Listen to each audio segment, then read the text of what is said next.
देखिए,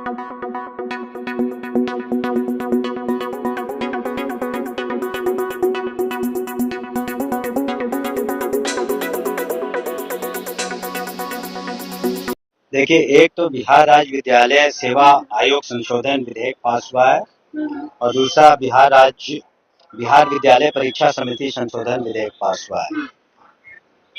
तो इन दो जो सेवा आयोग का विधेयक को पास करने का औचित्य है कि शिक्षक कुछ शैक्षणिक संस्थानों में पूर्व से आयोग नियुक्तियां कर रहा था असिस्टेंट प्रोफेसर की, लेकिन कुछ ऐसे शैक्षणिक संस्थान छूटे हुए थे जहां पर आयोग अपनी नियुक्तियां नहीं कर पा रहा था। उसी में एक रूपता लाने के लिए ये संशोधन किया गया और परीक्षा दूसरा जो विधेयक लाया गया बिहार विद्यालय परीक्षा समिति में, तो उसका मुख्य उद्देश्य है कि टेक्नोलॉजी का कैसे ऑनलाइन परीक्षा का इस्तेमाल किया जाए और एग्जामिनेशन सेंटर्स पे एग्जाम हो और साथ ही साथ हम लोग को फॉरवर्ड लुकिंग रहना चाहिए, टेक्नोलॉजी का इस्तेमाल करना चाहिए, कंप्यूटराइजेशन का।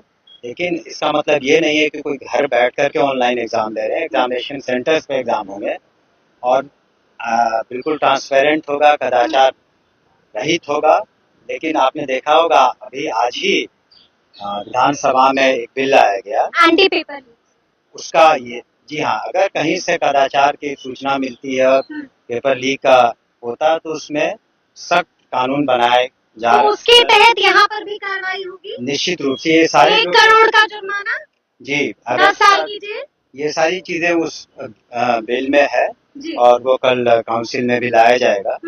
उसके बाद हम लोग उसमें इनेक्टेड हो जाएगा। तो ऐसा नहीं है कि ऑनलाइन परीक्षा और जो भी होंगी तो उसको एक हम लोगों ने संरक्षित भी किया है उस एक्ट के द्वारा हम लोग करेंगे। शिक्षकों की ट्रांसफर पोस्टिंग का मामला कहाँ तक पहुंचा? देखिए, अभी तो हम लोगों ने एक कमेटी बनाई है सेक्रेटरी के साथ और उस पर हम लोग स्टडी कर रहे हैं, बहुत सारे आवेदन भी आए हैं।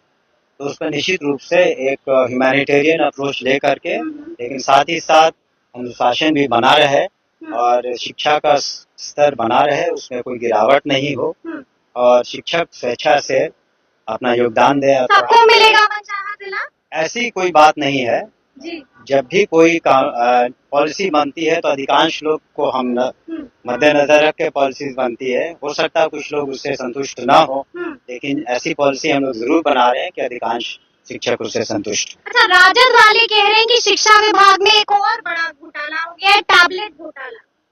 अभी तो कोई टैबलेट जहाँ तक जी मेरी समझ है कोई परचेज नहीं हुआ है। जहाँ तक मुझे पता है, मैं पता करूंगा, लेकिन शायद अभी तक कोई परचेज नहीं हुआ है।